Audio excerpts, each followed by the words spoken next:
শিমুল গাছ তো নয়, যেন দেওদানার আস্তানা। এমন শিমুল গাছের সচরাচর দেখা মেলে না।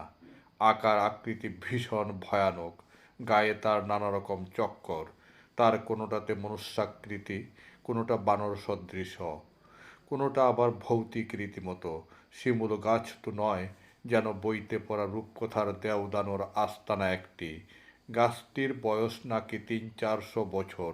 গ্রাম থেকে বেশ দূরে নদীর ধারে এরকম একটি ভয়ানক আকৃতির গাছের দিকে তাকালে রাত তো দূরের কথা, দিনে দুপুরেই ভয় ধরে মনে। পাটাবুকা গ্রামের একেবারে শেষ প্রান্তে কয়েক শতাব্দীর প্রাচীন এই শিমুল বৃক্ষটি। গাছটির গা জুড়ে শেওলায় ভরা, যা থেকে এ বৃক্ষ বুরুটির বয়সের সাক্ষ্য মেলে। সব মিলে একে একটি ভীতিপ্রদ কিম্ভূত কিমাকার গাছ বলা চলে নিঃসন্দেহে। একে কেন্দ্র করে অনেক কিংবদন্তির ছড়াছড়ি এলাকা জুড়ে, যার অধিকাংশই কল্পনাশ্রয়ী কিংবা গাছটির প্রতি সমীহ তৈরি করে রোজগারের ধান্দা কারো।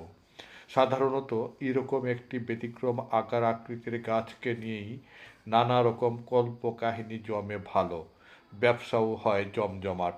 অতএব কেউ হয়তো এ সুযোগ ছাড়তে চাইছে না, তাই এসব কাহিনী ফেঁদে থাকবেন এ প্রাচীন ব্যতিক্রম আকার আকৃতির গাছটিকে কেন্দ্র করে।